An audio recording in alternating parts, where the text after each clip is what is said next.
One phone call listener. Okay. I'm going to go ahead and get going here. We're almost 6-7 minutes after the hour, and I respect your time as panelists. Welcome everyone, far and wide. Nigani Indigenous Makwando Dem, Bekedjunong Nahi and Dunjaba, Kizhaay Anishinaabe Niin. I just got a message from one of our panelists that he's unable to help today and share.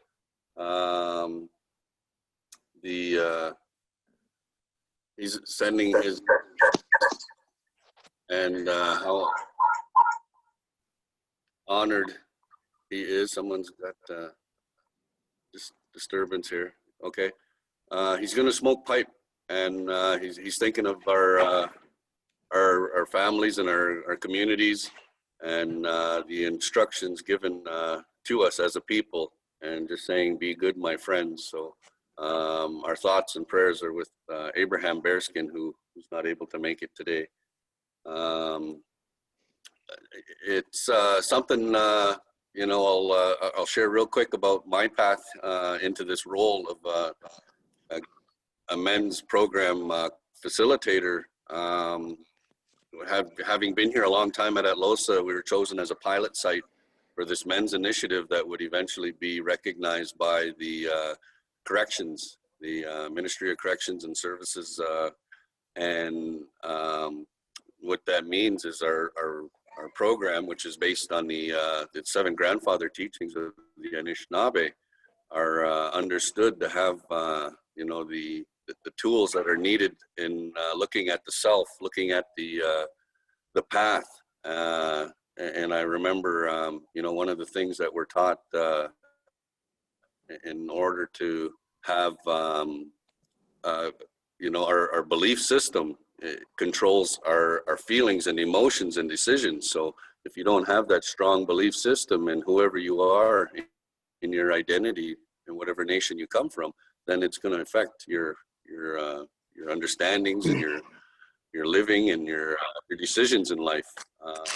I'm really proud to say I've been here since the launch of this Kizhaay Anishinaabe Niin across the province, and I've seen a lot of our Kizhaay workers in the different friendship centers come and go.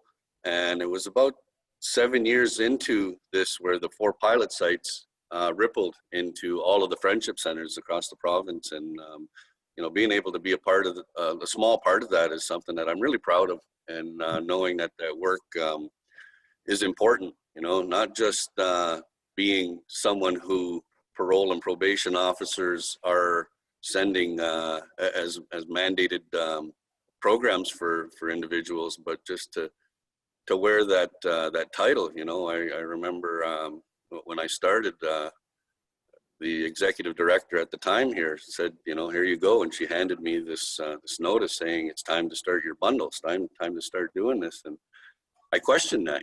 Why would she say that? Why would she put that on me in those terms? And I look at it now in the path that I've been involved with in ceremony, and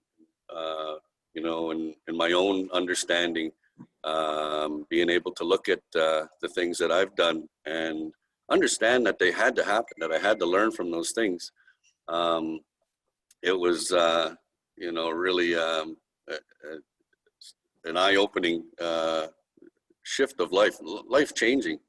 When I went to that tree of life, when I became involved with ceremony and still learning, my family involved with Medewan, and our extended families with Longhouse people, and there's so many, the Native American Church, different lodges, rain dance, all these things that are throughout the Great Lakes in Southern Ontario that we're always supporting, acknowledging, and understanding that we're all here to get back to those original instructions. I think when we started this, we planned on having just representation from our local First Nations, and we have that here today. But it was really awesome to have Wayne Rabbitskin and Abraham Bearskin, who we're supposed to be sharing today. We may hear from Wayne today as well. We signed him on as a panelist, but this gathering today was a physical gathering that started in Chisasibi. The women and the bundle that was created was understood as a national Native men's gathering.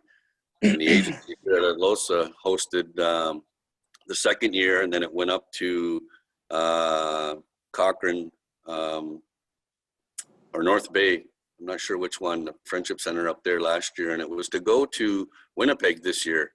And with COVID and all of the restrictions, we asked, you know, a good member of our program here, and he's helped me out a lot, is Ali.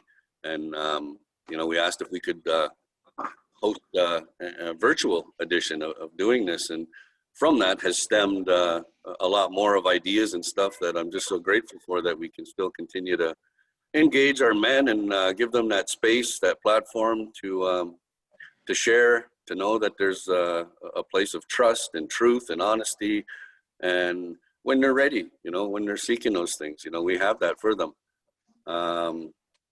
I'm lucky to say, you know, I've been doing this for a long time now, and you know, throughout the years here, you know, we get several requests throughout the city when they want Indigenous support or a presence, awareness. You know, are the Kizhaay guys ready? Can the Kizhaay men come and support the moon ceremony, or support Shine a Light, or any of the other events that are happening throughout the calendar year here in the city of London? You know, that's just everything in a quick little synapse nutshell there, everyone. Thank you for your time and patience. And I'm honored to have our panelists here to share a little bit. And when I was asking them, when we had approached them, you know, it was with virtual tobacco. You know, I see Nick every now and again. He's just down the road from me, and I'll see Tracey once in a while. And you know, Chris, rarely. I heard Chris is like an eagle. You only see him once in a while. But we have that understanding. You know, I'm sure these guys are in a place, and they wouldn't have accepted to share a little bit about their path, their experiences, whether it's their upbringing, their commitment, their travels, you know, things that they see, and assisting, you know, all of us that are listening here today, whether we're supporting men, whether we have that need to reach out in our own families, in our own communities, or the work we do. You know, there's that title of this is, you know, igniting that, healing the spirit of our warriors, you know, lighting that fire. And a lot of those things are in our fire teachings, and I'm sure some of that's going to get spoke to today. I don't want to pick who wants to go first, but if we have any volunteers, we can go ahead and go that way, or I can just go the way I see it on my screen, or however we want to do this. If I can get some input from our panelists here, what do you think? Go for it, Chris. Let me see a show of hands. Show of hands for Chris. Yay! Yay! Okay, Chris, you've been voluntold. He's our elder today. Okay.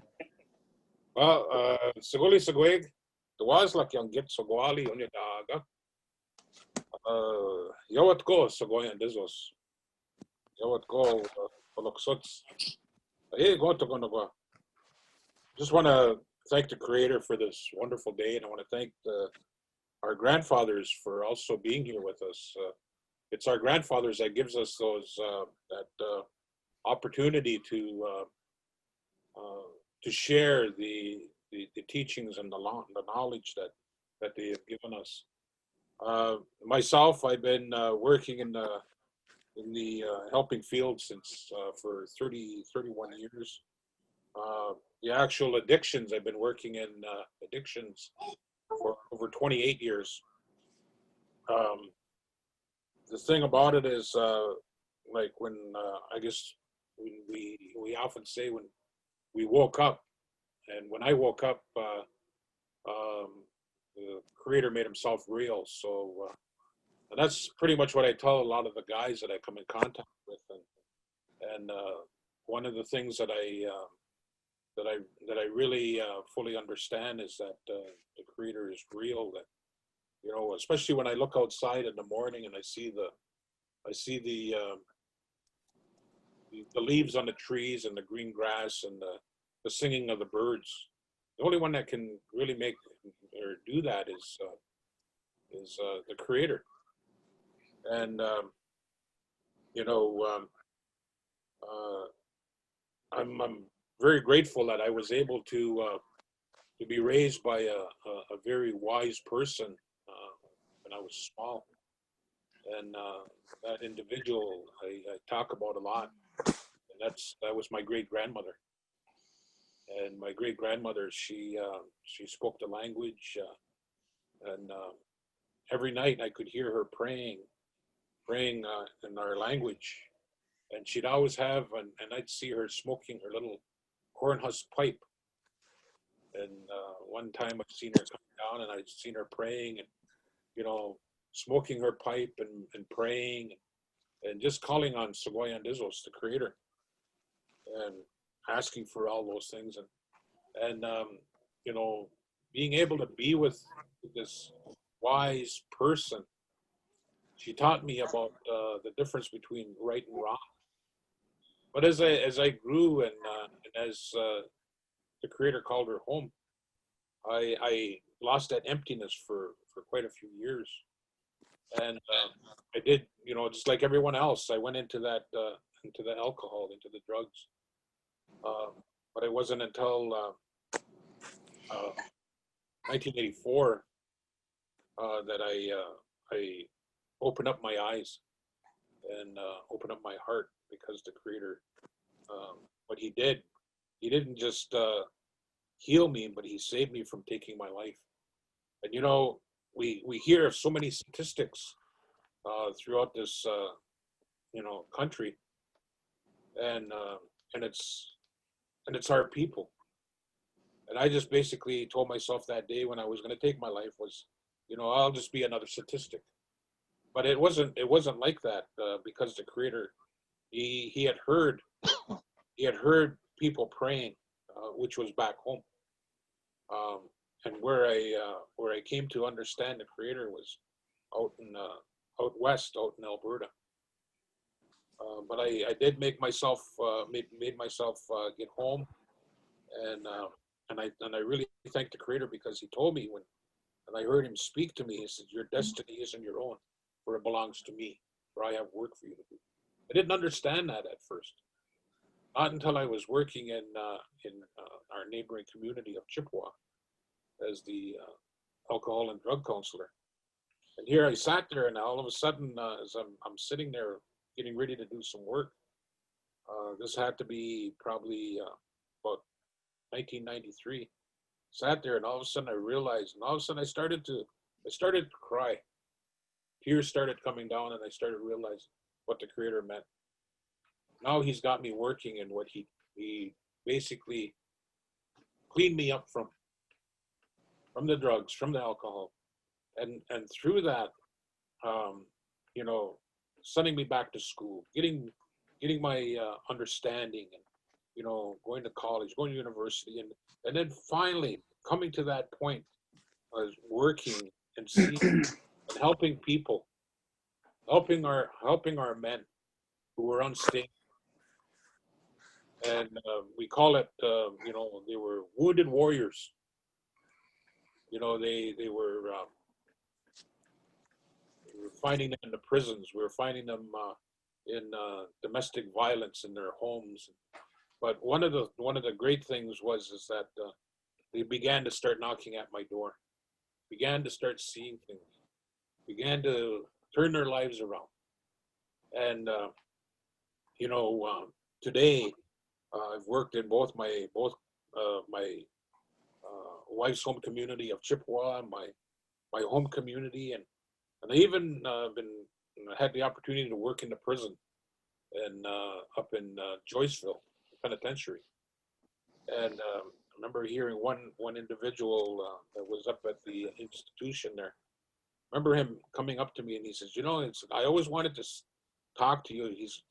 And my parents were telling me about you, and when I was, you know, wanting to meet with you, I got myself into trouble, and here, lo and behold, where do I run into you? In a prison. And you know, there it was also being there to help the guys, help the men understand who they were and their culture. And today, I have to say that most of these guys that are getting out, they're trickling back to our community, and I'm seeing them now as I'm working at Namron as the addiction counselor there. But, the thing is that helping them get those tools, those tools that they need, but most of all, helping them to clean themselves up inside and cleaning their minds, cleaning their hearts, cleaning their souls, and that way they know there's a greater way.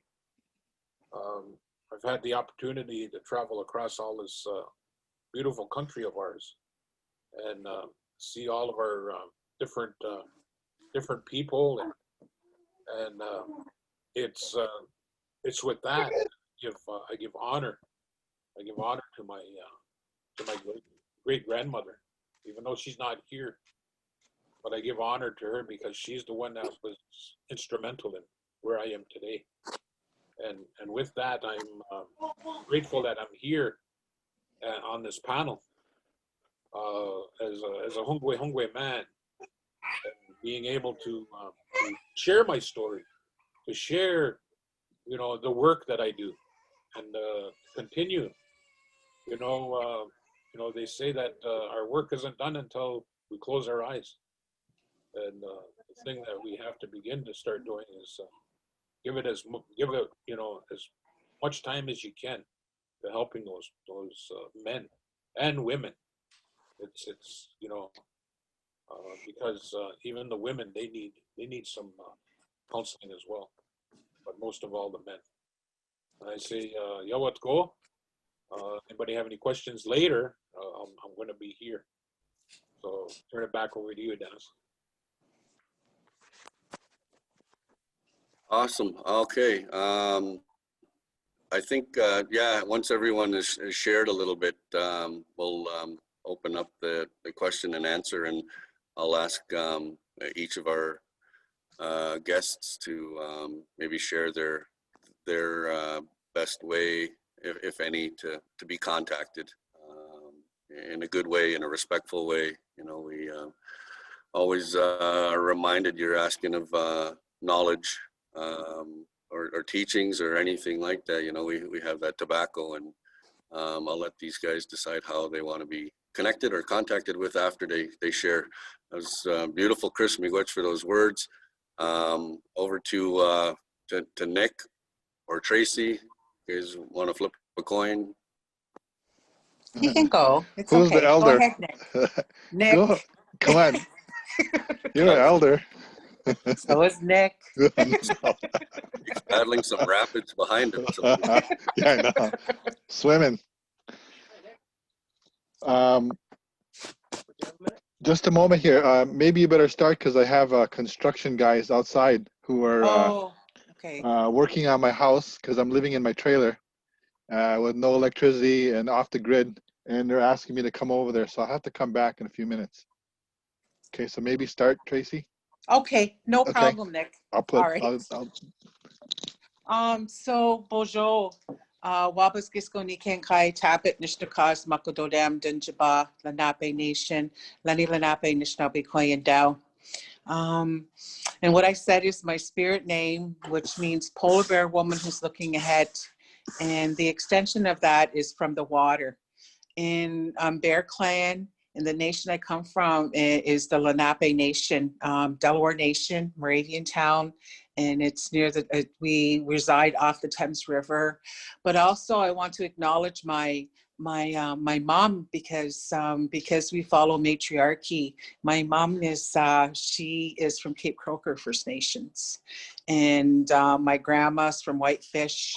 And so a lot of in my own research of who I am as that Indigenous Ogichita Anishinaabe Kwe is I have a lot of Anishinaabe, Potawatomi and Odawa.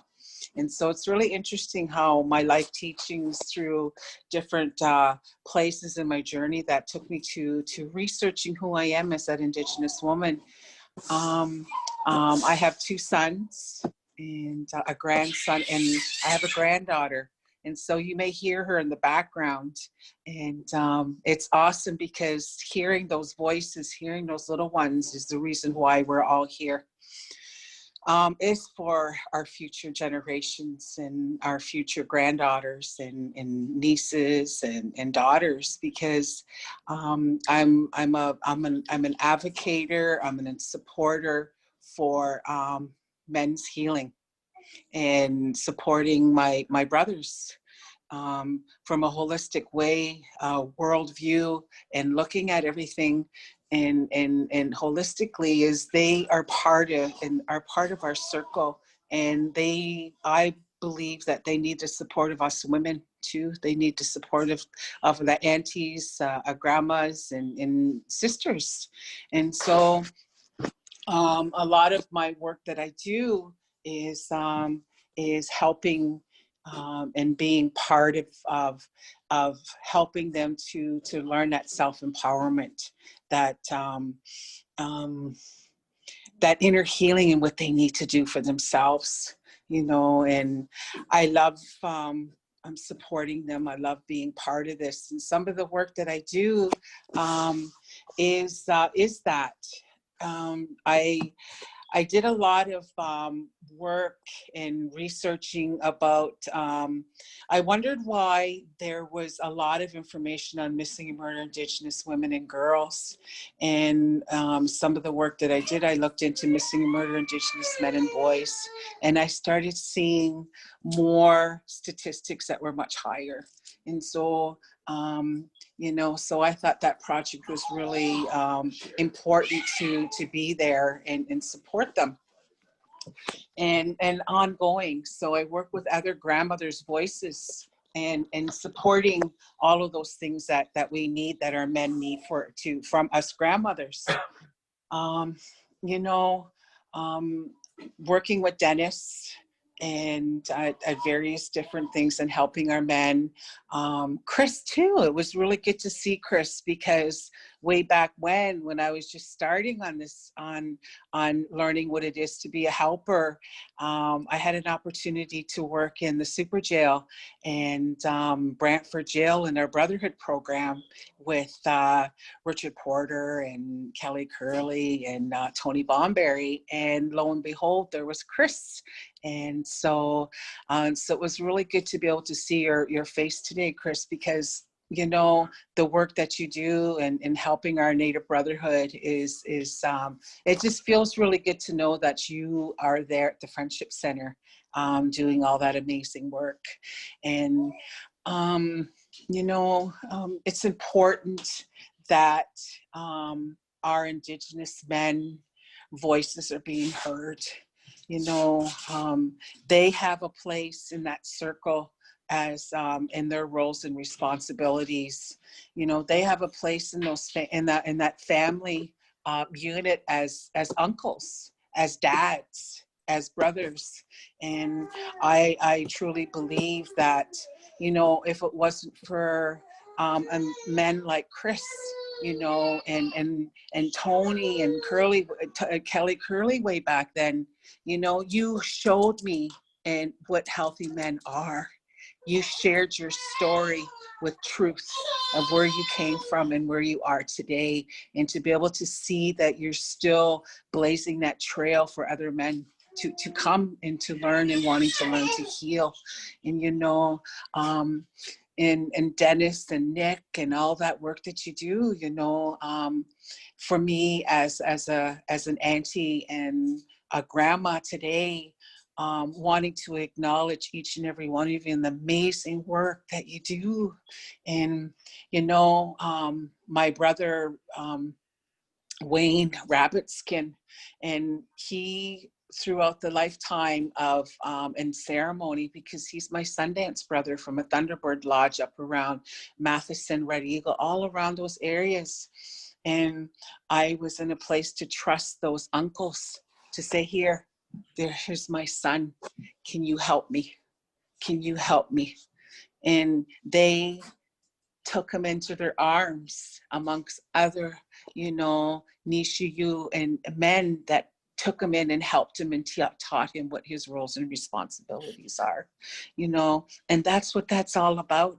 And some of those men that have made changes in their life, that walked down different paths where they had to learn different lessons, and yet they shared their life experiences and who they are and how they come to be today. So that's important, and that's really important to know. And that's why I like to sit in those circles as that grandma with men, to encourage them, to say, yeah, you know, you need to be heard, you need to be seen, you know, you are a precious gift to creation. You hold a spot in all this circle in our communities. And I believe that the more we allow them to have their voice and create those platforms for them to share and to speak their truth, the more it is going to help our future generations that are coming, you know, yet to come. And, you know, I wanted to share a story about this walk that these men have done in ending violence against women.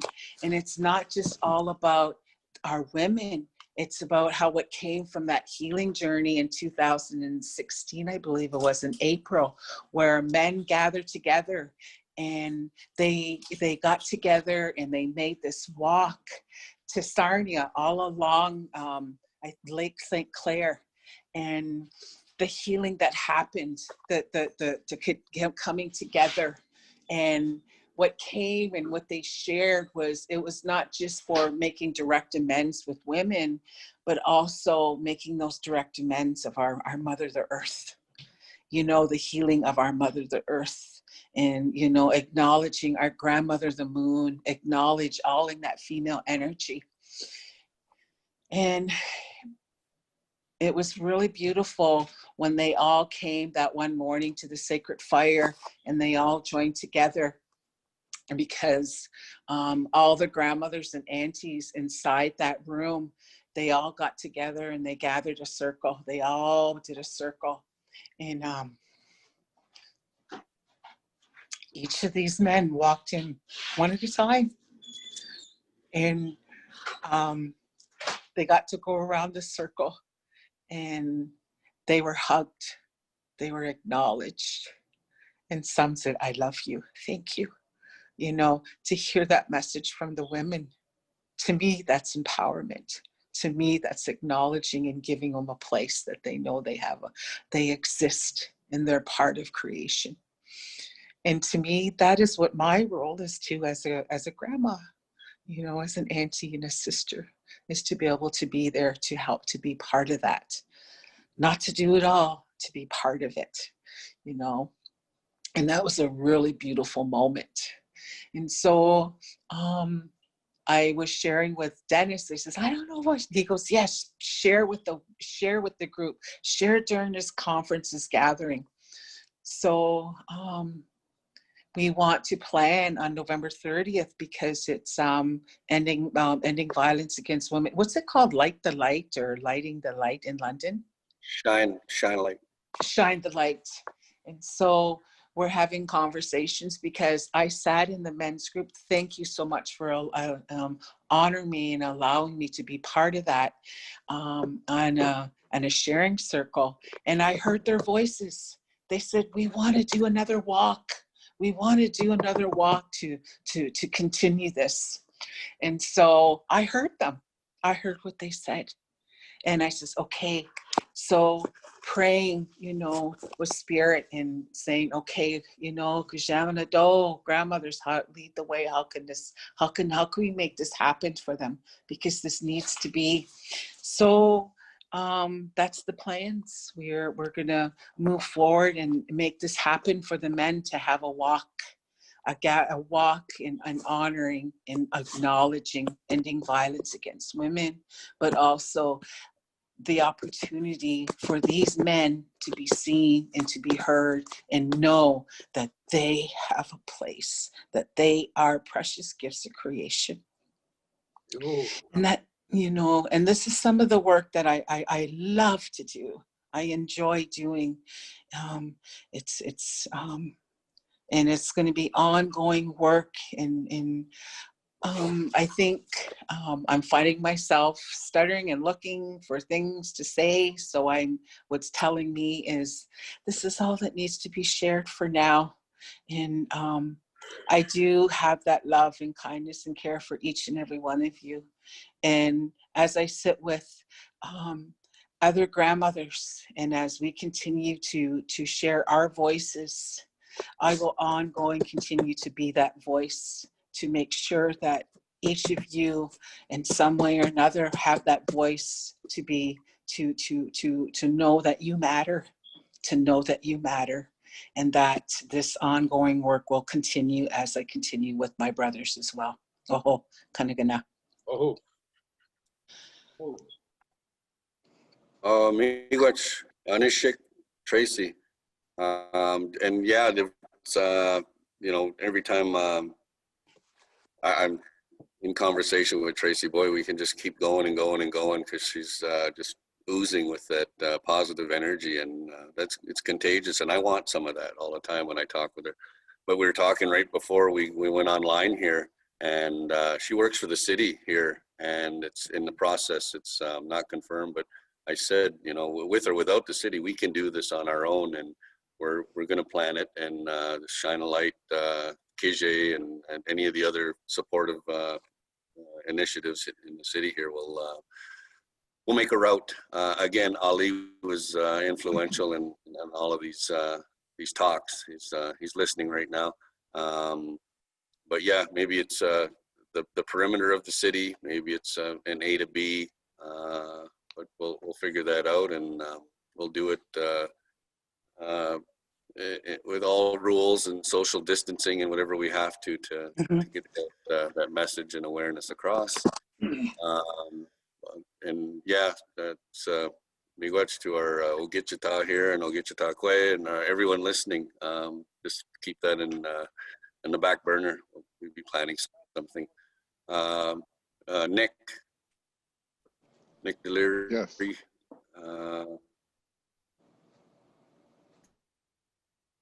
Can introduce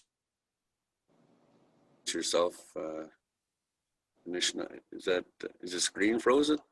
Your screen was freezing.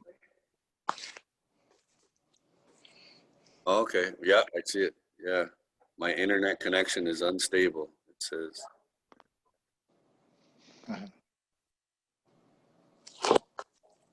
Okay. Okay. I'm gonna go ahead. I'm going to go get some tobacco for this screen. Okay. Buju. Nindawe Maganidok. Magizi winning the Indigenous cause. Kaya Mangdo them. I'm here in beautiful southern Ontario, the banana belt of Canada. For those of you who are where it's a little bit cool, it's a beautiful day here. I've been living off the grid for the past few months. It's not all that it's chalked up to be. I'll tell you that. But I have a house next door where I'm going to move in pretty soon as I get electricity, and I'll be connected to the grid, and then I can get Netflix. Yeah. And I can have lights without a generator. Anyway, miigwech to the organizers, miigwech to Dennis and to Atlohsa and the men's organization, Kizhaay, kind man, for this opportunity to come together and begin to help each one another organize ourselves and provide a forum. I created a Facebook page, but I haven't been too active on the Facebook thing because I don't have steady electricity, and so I have to use my phone for everything for Wi-Fi. But that's going to change shortly. So where to begin with the men's thing? I was a young man, and I began to figure out how I was going to change my life. And so I went out to Wyoming. I went to Wind River, Wyoming, and I fasted there with a man by the name of Raymond Harris. And I met up with a number of Cree friends from different communities, from Hobima and Saddle Lake, who also were there. And I met up with some relatives that I didn't even know were relatives. And began my journey at a young age of 19, fasting. And fasting for me has been solitary fasting has been the key that has provided the doorway for me to do my work, to do work as a man, as a young man, and become a father, become a grandfather, and now I'm a great-grandfather, and have many nieces and nephews. If you hear guys behind me, that's my construction crew sawing away, making my house livable. I might have to shut the door. Anyway, so for me, that's where I guess my life began, was to go fast with Raymond Harris and the people out there in Wind River, Wyoming. Later on, I began to continue my journey, and I moved into the Medewan Lodge, and I continued going to ceremonies up in Alberta, up at Ochi Sunchild Reserve, and just continued that work for many, many years. And all my children continue to do ceremonies now. They continue to do that work. And so as a whole family, we reconnected ourselves to our traditions. And that has been a great inspiration in my life for me to assist with that, to bring our family back to our traditions, and to see those with our grandchildren practicing those traditions. And but you know, all those years you continue to work really hard. I began doing men's workshops back in middle 1980s. I started doing workshops, men's workshops at conferences. And back then there was no organization, there was no help, there was no roadmap. And so you kind of had to wing it by wing it, and kind of find out what's happening across the country with other men's groups. And but I didn't want to just copy the European road, and so we had to organize ourselves and begin to really look at what does it mean to be a man? How can I be a father? How can I be a husband, a partner? How can I be an uncle? And how can I be a grandfather? And we had to dig deep into our traditions and look within our culture to find the evidence of our psychology. For example, the words that we use to describe spirit, to describe soul, to describe that in our language, we had to find those terms again, to renew those terms and to live those terms and to understand what they mean by in Chichak, our spirit, our soul, and how our souls cannot be tarnished. No matter what has been done to us, our souls can't be tarnished, our spirit can't be tarnished, because they're inside us. And exterior, of course, we can have physical damage, and we can get damage to a certain level. but within our traditions, we had to look for those things in our language and in our songs.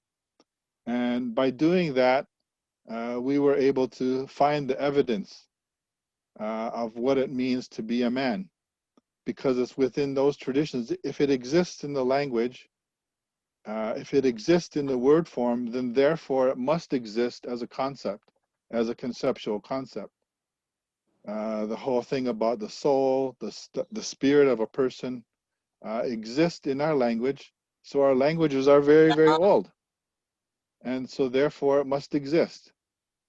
And, you know, if you, and I studied, I've been a professor for 38 years at the universities, and I teach psychology and all that kind of stuff.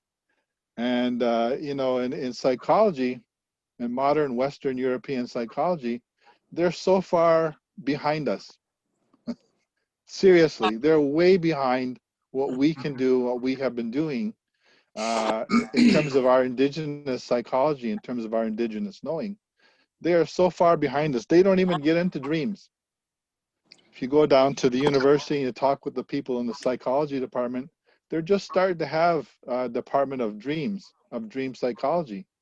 They're just starting to just question, oh, maybe dreams have some meaning. Maybe there's some significance to dreams. And they're just starting to get to that. They don't even deal with the soul at the universities or in the psychology department. They say, if you want to deal with the soul, go over to the church. Those guys deal with the soul. We just deal with the mind, the mechanical operation of the mind. But yet within our traditions, all those conceptual things around ourself exist. This body, this body here is a live being. Your bodies are alive. I can see you on the screen. You're moving around.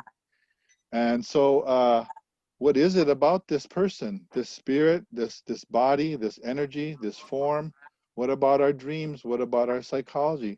And so we had to look really deep within our traditions and to find the words and to find the songs that go with all of those steps to go inside our bodies, inside our minds, and begin doing that work.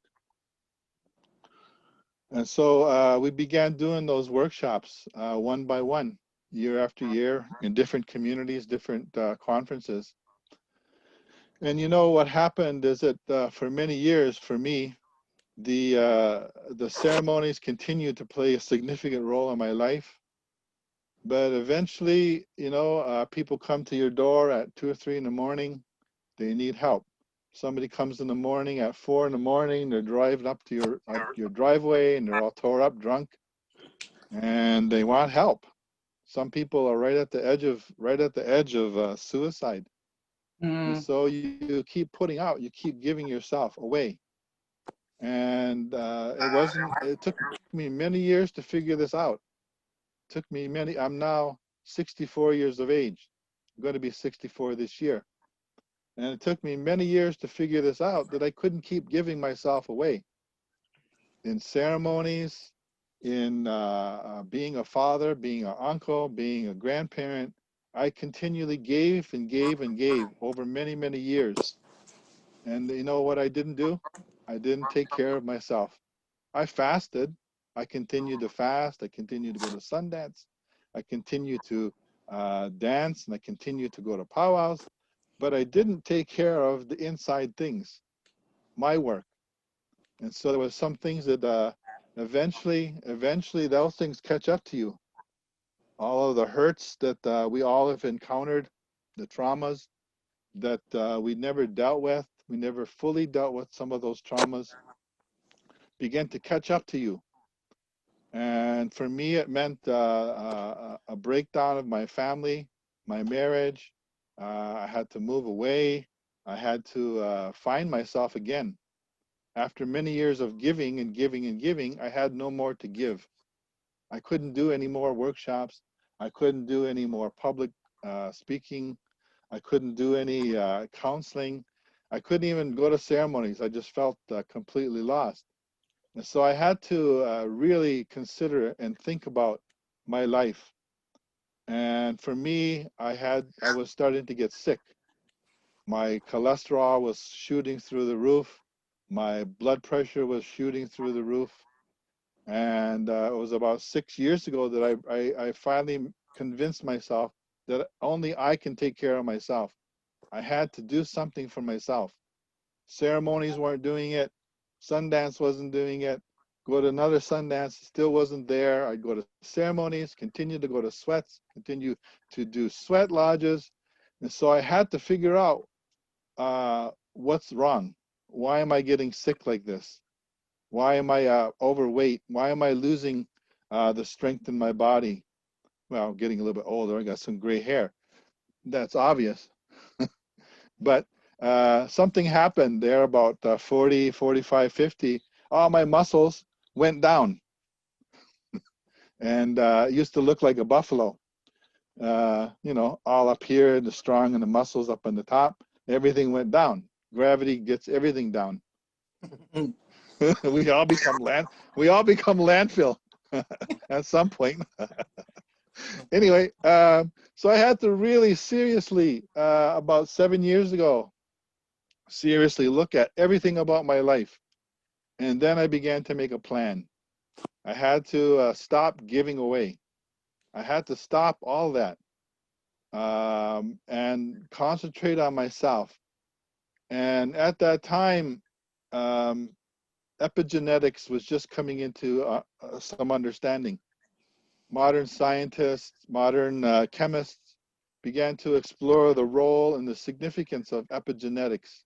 And it's only been within the last 2 or 3 years that they finally determined, this is the Western scientists, that our ancestors and our previous ancestors and previous ancestors before them, those things that were never dealt with come to you through the epigenetic modeling. And so you can take care of all your stuff, you do all your work, you go fast. I don't know how many times I've fasted, 76 times, 76 days all total. I don't know how many sun dances I've gone to, I don't know how many sweats I've gone to, but I still didn't take care of some essential things inside me. And I had to then explore further back. Well, what happened with my father? What happened with my grandparents? What happened with my previous grandparents? I had to go back almost 7 generations and ask my ancestors what went wrong. Something has come into my family. Something has come to me. And the modern psychologists know that as epigenetics. And of course, in our tradition, we just talk to our ancestors. We go out, put food out in the bush. You know, when we're in ceremony, we talk to them. But they're just starting to catch up to what we've been doing all along. And we've been knowing this for many thousands of years, that our ancestors play a significant role in our current life. And so you might be sick, but it might also be coming from a previous generation. My father went to residential school. My grandfather went to residential school. My great-grandfather went to residential school. The residential school was here in our community in 1840. How many generations within the community have been affected by that hellhole? And so some of those things that I was carrying, I didn't even realize were coming from previous generations. And then to confirm that, I get a dream from one of my grandfathers or grand uncles 3 generations back who says, I'm the one who has been talking to you. I'm the one who allowed this to happen in my family. And so then you begin to piece those things together. So eventually I had to find help. And I had to look all over the place. And in my position and my jobs, I had the money to be able to travel. And so I found myself in Panama, in the jungles in Panama, working with the Nube Guble people and the healers there. And we didn't have enough time back then, about 10 years ago. but they said, come on back down. Next time you come to Panama, you need a week, and we'll put you flat on your back and begin doing some work on you. Well, during that time, to the most recent time, those elders passed away, and they couldn't find them. So I began to explore, where am I going to go? And eventually, it took me all the way to this past year and a half. I ended up in Ecuador, in the Amazon jungle. And this past fall, last year, I was working with 3 indigenous women from the Shuar communities who began to do healing work on me. And they do the same kind of work. The animals, here's the thing. You get criticism from your own people, your own families, who'll say that that medicine down there in the jungle is not our medicine up here. Those are different people down there. And they'll even tell you that. And they say, my own family members criticize me because I was going to Ecuador to find medicine for myself, to heal my heart. And I get criticism because of that. And I would hear my own elders say, well, you don't have to go that far. It's the medicine's right here. Well, it may be true, but the Creator made all of us red people on this continent, north and south. And the bear spirit that lives up here is the same bear spirit that's in the jungle, in Ecuador, in the Amazon. Same black bear everywhere. They don't know the difference. They don't know the boundaries of Ecuador, Colombia, Costa Rica, Panama, Mexico. They don't know the borders. They just live on the land. So I had to go find that healing for myself. And you have to do your work, men. You have to do your work. And there's no other way around it. There's no workshop. There's no guru in the mountains. There is no Sundance chief. There is no High Medewan chief that's going to fix that for you. You got to do your own work, whatever that might mean. And for me, I had to get sick, and I had to find the healing to heal myself through that process. And when I was a young man, I was very fortunate because I got to work with some of the prominent elders from across First Nation country. And there was an elder who came and stayed with me in Peterborough when I was just a young university student, way back in the late 70s. And he told me before he left, he says, Nick, he says, you're not going to understand this until you're a double grandfather. What does he mean by double grandfather? He said, all of us go to the tree. We all go to the tree because of our loneliness. We share our loneliness with one another. But in going to the tree, when you reach your double grandfather stage in life, you'll come to understand that the tree of life is inside of you already. And that peace exists inside of you. So last winter, I'm working on my granddaughter's bedroom, and I'm cutting wood and I'm putting in a window in her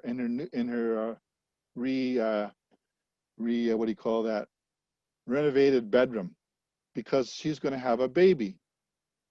And everybody was out of the house, and I'm cutting wood. I got sawdust everywhere, and then it came in like a flood. I'm sitting here holding the wood, the tree of life, and within a few weeks, a baby is going to be born, and I'm going to be a great grandfather. Anakobajigun. And the word for Anakobajigun is a great grandfather or grandmother. My great granddaughter will use the same term to describe me, and I will use the same term to describe her. It's like she sees in my eyes her future, and I see in her eyes my future. We're both intrinsically linked together.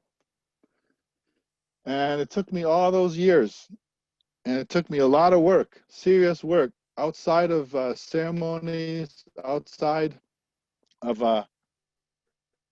therapists, outside of counselors. I had to do my own work for myself in my way.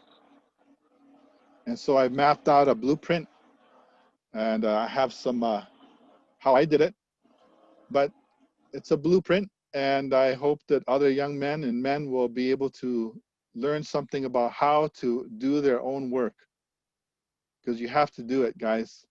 There's no other way. You have to get physically strong again. It means eating good food, becoming a vegetarian, and laying off the carbs. It means exercising. It means getting on the bike and riding it, because I want to live to be 100, over 100. I still got many years left to go, and I got to be physically healthy. I got to be mentally aware and conscious. I had to deal with all the subconscious programming from my parents that was put onto me as a child, and you have to deal with those subconscious negative programming to become conscious in this world we live today. To be conscious, to be aware. So you need your mind, your spirit, your heart, all has to be connected. When I was in Ecuador last year, I had a significant dream, and I told myself that I had to have clear, clean, positive relationships with people, and those relationships had to be from the heart. And so if I gave from my heart to people, open my heart, their heart would open up too, and that would come back to me and heal my heart, which it has. Physically, I'm good. I'm good for my ticker's good for another 30 some years. I can run maybe 10 miles. I can ride a bike. And I'm physically strong like I used to be, not quite as a 20-year-old, but I'm getting there. And I do yoga, believe it or not. So you got to take care of yourself holistically, whole mind, whole body, whole spirit, whole soul. You can't ignore any part of yourself. Got to take care and do your work, folks. That's my message for today from the pulpit. Go with go, Nick. Go with go.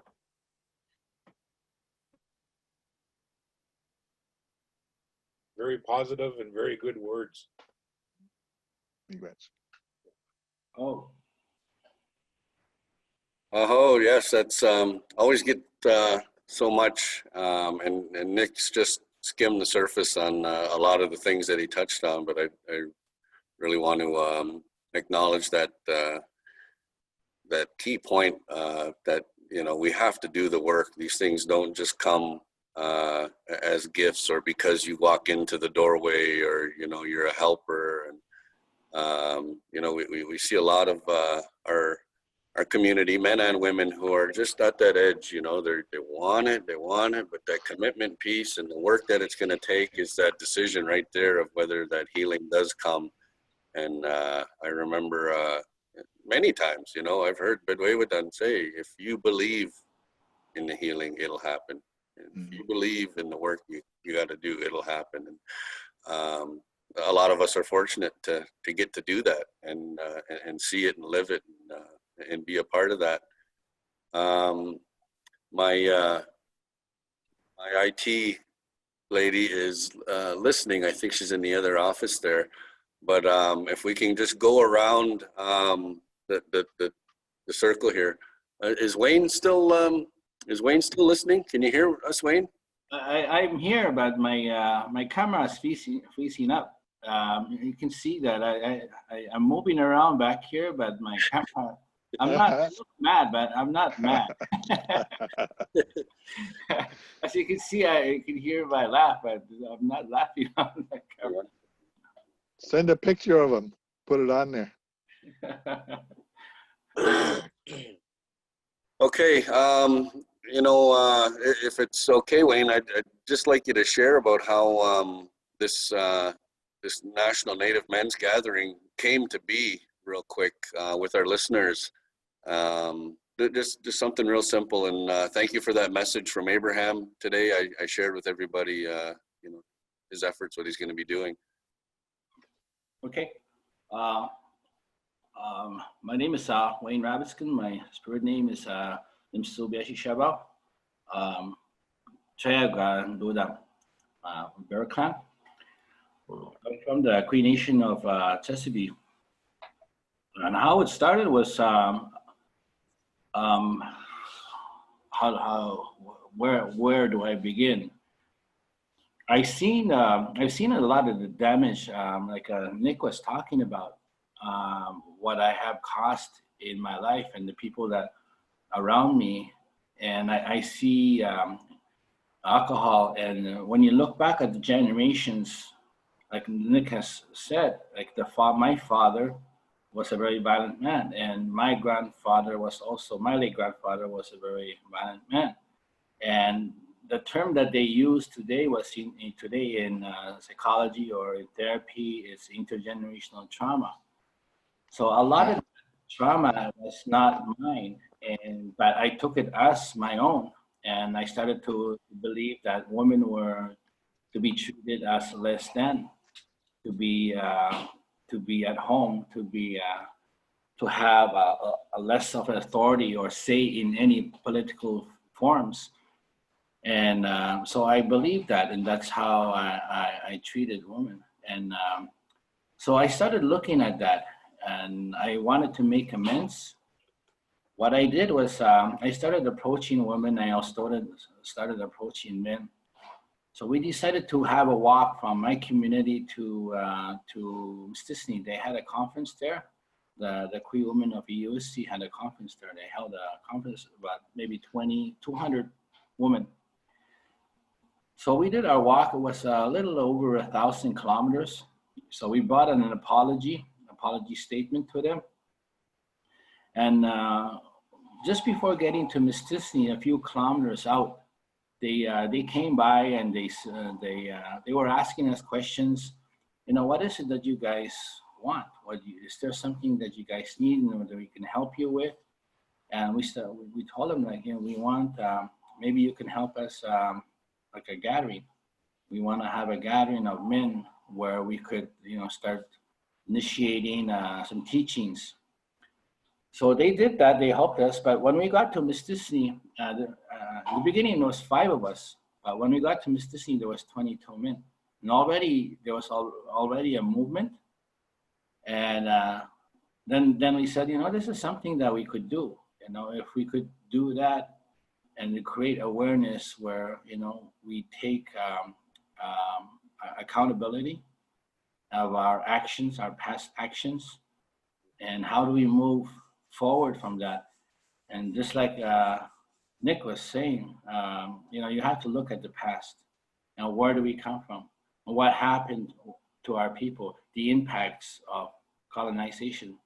And it trickled down to us today. But in order for us, I think, to understand, to have a better present day, we have to look at the past. So how do we stop that cycle? So we have to take accountability of our own actions and to make those amends. So that's what we did, and that's how it started. We started approaching men, not men, but rather elders, and telling them, this is something that we want to do. And also the grandmothers, we just didn't want to start something just to start it, but it was very important to approach the grandmothers. And they said, we support you. We heard about what you guys are trying to do. We also did a ceremony before that, and they said the ancestors know. They already know. They already know what's going to happen, and they already see that this movement is going to happen. And it's been, and one of the things the grandmother said was, we support you. Do what you need to do, and if the gathering happens, we'll come there. And they did show up, and that's when they brought the bundle. And during the gathering, they brought the bundle and they said, this bundle will grow, and the men will grow, the movement will grow, and so as well as the bundle. So that's how we started. It was through a walk and making amends. And so the elders, when we spoke to the elders, we wanted a name, we wanted a theme, and so that's what they gave us, is healing the spirit of our warriors. And it was from a former chief who was also a sand dancer and who's also walks the red path. So that's the guy who named the healing the spirit of our warriors. So that's how it came about, is through walking over 1,000 kilometers to make those amends. And during that walk, that's how it came to us that there needs to be some sort of a gathering for men. So that's how it started. Thanks, guys.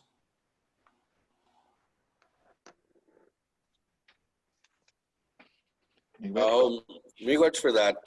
And, you know, I want to share, you know, when they came down and helped us, my younger cousin Primo had that same vision. And Tracey was sharing, she talked about that walk we did with the Nishu walkers. And, you know, you want to talk about a challenge and testing the self, that it was nowhere near 1,000 kilometers, but the medicine that these men brought, you know, with their hearts, with their efforts, their bundles, and little things when we were physically doing it, how to carry that, I believe it was a pine branch, you know, and we're asking for that support and guidance. You know, it was really tough. I couldn't believe I was so sore from walking. I wasn't running, I was walking.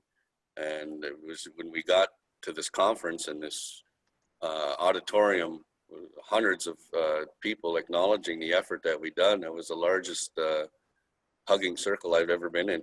It's really something, and emotional, you know. There were so many saying, you know, this is a beautiful thing we're doing. And I think, you know, through the programs and the efforts that we're doing, I always want to say there's no excuse, you know. It's just up to our young men and our communities to know that there's so many opportunities to be getting involved and picking up those bundles. And you know, just what the title of this day is, that healing the spirit of our warriors, you know. And one of the things I'm reminded of as I'm talking is that drumbeat, you know, all of the things that have been taken away from us as Indigenous male through colonization and through abuse and systemic residential school and judicial, all of those things, you know, they haven't taken that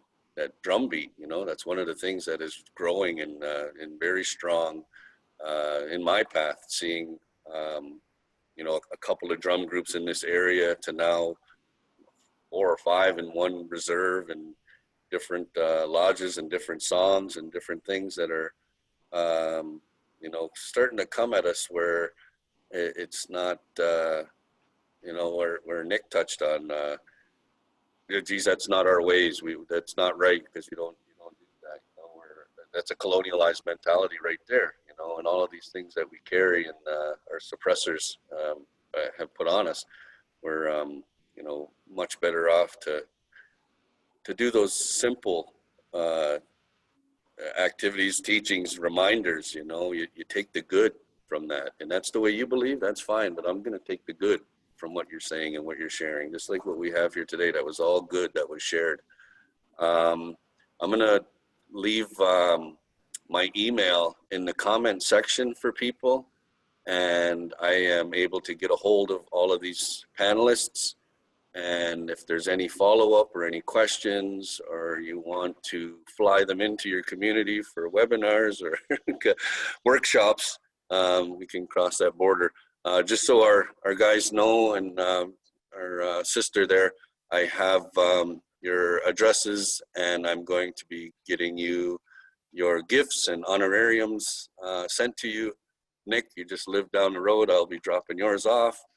And if there's anything last minute anyone wants to share before we sign off here, I want to say Chimagwetch for a nice afternoon in the middle of the week here. Thank you so much for agreeing to be part of this, and you know, everyone that's listening, I hope we all got a little bit out of this today.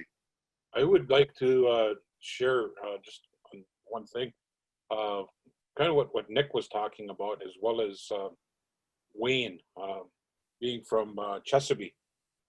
Familiar with the Cree people. I've been able to go up and do workshops and work with the Cree people, especially with Swampy.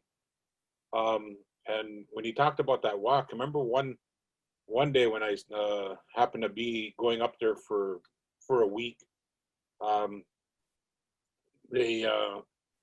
There was a group of them, men and young men, coming back to the community, and this was in the wintertime.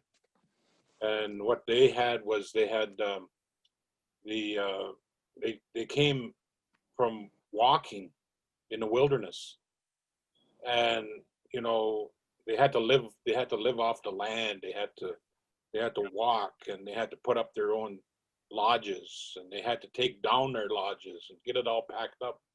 And then what would happen was these guys would come, and then they would take those wrapped up lodges, and they would take it, and they would, because they only had so many hours, and they had so many miles that they had to go. So they get to the next point, and they'd put up their lodges, and they'd sit, and they'd rest, and they'd eat. But I found that very not, you know, what the modern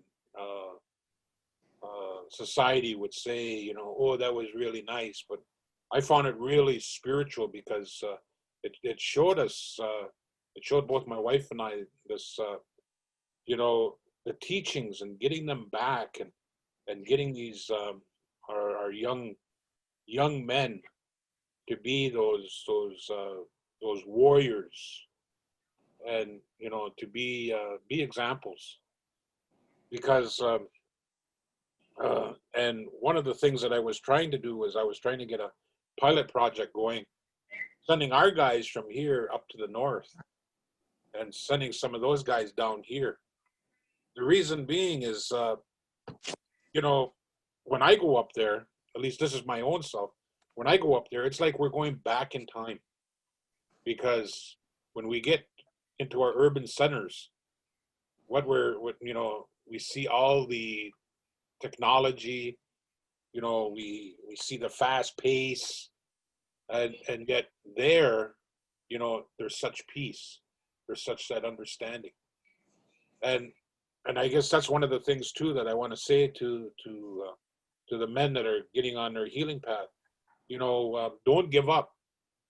Don't give up, because we didn't give up. And people, you know, in our communities, they were doubtful about us as well. But there were some of them that were there that were saying, "Press on, keep going on. We need you. We need your help." And that's one of the things that I see what's happening, even in the north, that they're looking for more wiser and more independent men, you know, to be those role models. And I want to thank each and every one of you for allowing me to be part. And thank you, Dennis. Thank you, Tracey, for those words, and Nick. You're just to find out that we're the same age. So I'm going to be 64 on my next birthday. So the thing is, and I forgot to mention that I'm a father, and I'm also a grandfather. Mm-hmm. It was rewarding to see my eldest grandson celebrate his 24th birthday, and this was at the end. So it's rewarding when you see your grandchildren, and you see even your children on you know, on that good path. So I say, yo, let's go. Oh. And in closing, I just want to say Chimigwachanishik to each and every one of you that are here, that came to join to listen in this circle, virtual circle, and to Chris and Nick and Dennis for being part of this. And an extension of what Chris was sharing, I just want to also acknowledge Bentley and Manon, my Anscombe, because we were working together on a land-based project. It's a pilot project with building bridges with Quebec, with the Indigenous men for ending violence. And we put together a pilot project, a land-based project, because just exactly what you men had shared, it's land-based, it's our ancestral, it's all of those things, our ancestors, that are going to help us to continue on with that healing.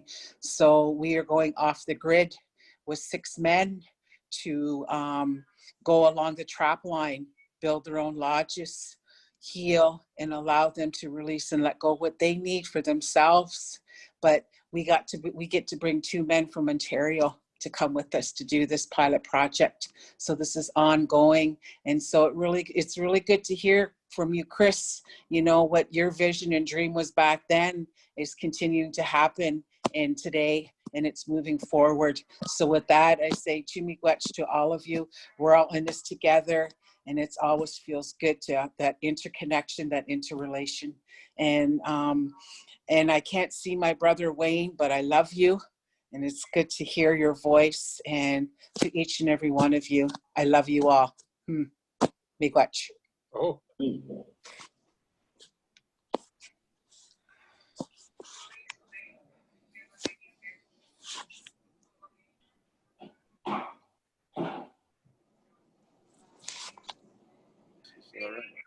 Okay, I was asked by one of my brothers and group and program, who I've known for many years, and is kind of my batteries. You know, he always keeps me positive and motivated when it comes to engaging men and continuing this work and doing things in the city for not just Indigenous men, for all men, you know, and leading that way and sharing that message of the original people. And if you're okay to take yourself off mute, Ali, here's your chance to share. Ali, yay. Hey. Bonjour, ami, Segoli. Hey, Ali. Hey, wow. I love you all. I truly feel honored to be able to share a few words. I asked permission, and I'm so happy that my permission was granted. Anyway, I introduced myself. My name is Ali, and I was born in Iran. I left home 1980, 40 years ago. You know, like each of us, I had a lot of hardship in my life and difficulties. And sometimes we don't know why these things happen to us. But from childhood, I was educated to trust to our Creator always, because trusting to our Creator helps us to know our true self a little bit. And then perhaps we're able to establish some relationship with the other people. That helped me a lot. And I was able to recognize there's a Creator. I was 10 years old. I was in a cemetery, and we were burying someone. And when I went back home, I was crying because I want to go back to that cemetery, because the feeling was so good that I just wanted to have that feeling again. But anyway, to make the story short, when I left home, that was my hope, to hang on to that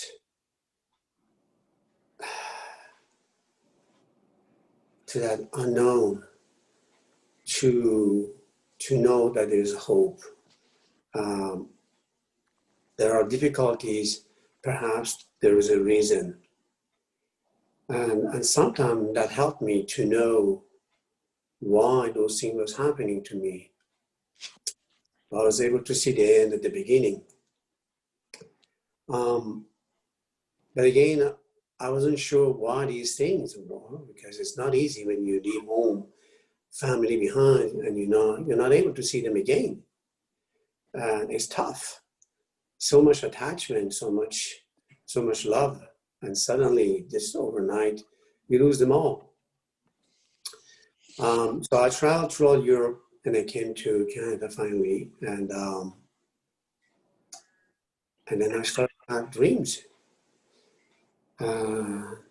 Those dreams guided me to your nations. I started with ghost dancers, and I wasn't sure who they are until I found out through frames that I bought at Goodwill. There was a message in there which was confirmed, and then I started to cry, and I started to understand a little bit more, and the spirit with name was given to me, Sunrise. I said, no, my name is Ali. He said, no. Which was confirmed with one of the elder, Mr. Mikishmanini, or Bedaban in Cree language. Many things came to me through dreams, and I started just to understand why I needed to go through all that hardship. It seems it was essential for me, because there are reasons, there are wisdom. Sometimes we don't know why things are happening to us.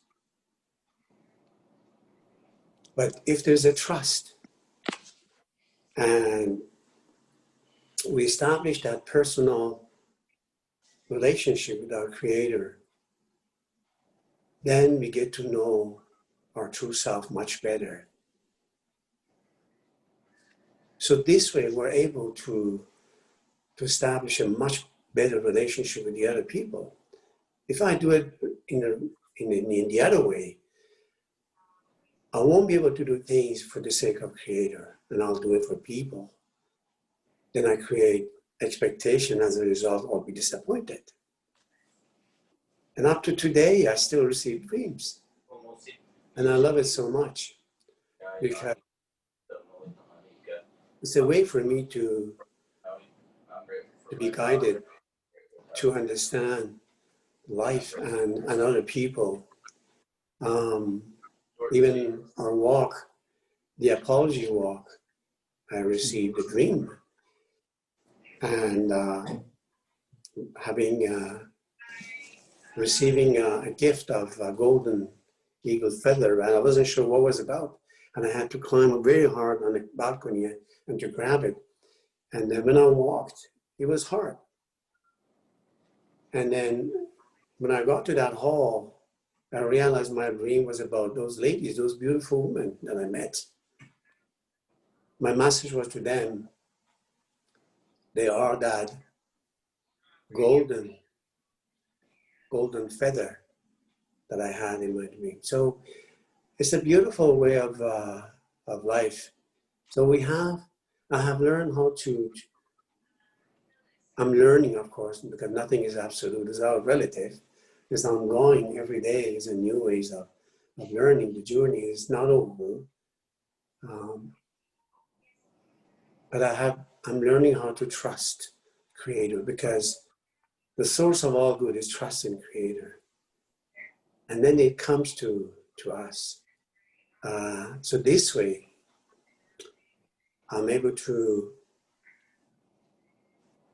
establish a better relationship with all as one. When I go to Sweat Lodge, and I say to all my relation, because we're all one family.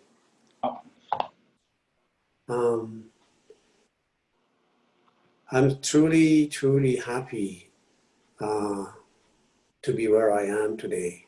And I start to understand the wisdom of all that hardship of 40 years when I left home. So, and I know it's not over. And it's just exciting. This is exciting for me. And I truly appreciate each of your words. There are lots of wisdom behind what you just mentioned. And miigwech for having me. I love you all. Oh, You got Charlie. Am I on mute? Yeah, good stuff. Nick, there's a question to you in the chat box. I'll just go to the chat icon and click it. It's someone wishing a little more info and just leaves an email. I just posted on the chat Okay, perfect. my email there. Excellent, perfect. So yes, to all the listeners, everyone else out there, as we wrap it up here, Nick's email's there. I've left my email there. You want to get a hold of Chris, Ali, Wayne, Tracey, all of you be reminded, I have your honorariums and gifts will be given to you. Wayne, if you can send me your jacket size and mailing address, we'll be good. very good. Okay. So that'll conclude, everybody. Thank you for a lovely afternoon. Beautiful people, all of you. Chimigwech, and stay in touch, and we'll be sharing what evolves into this this walk, whether it's around the city of London or whether we have an A to B or however that's going to look. We'll be getting with Tracey, Ali, probably see if Nick and Chris or any of their networks, any of the programming here at Atlohsa want to help. Any other Kizhaay workers listening, we'll start to have this develop and go from there. Again, miigwech for your time. Bamampi in a good way. Take care. And all the best to your home fires. Maybe Atlohsa can do this again for us. This is good. Yeah, we can plan. It's another conversation though. We'll let me go. I want to go. No. This is awesome though. Yeah, we can do this again. Monthly, seasonally. This is really good. Yeah. It's the new, right? Yep, it's the new way. Yeah. Right on, you guys. Okay. All right. Awesome. I'm clicking out here. So I end meeting for all.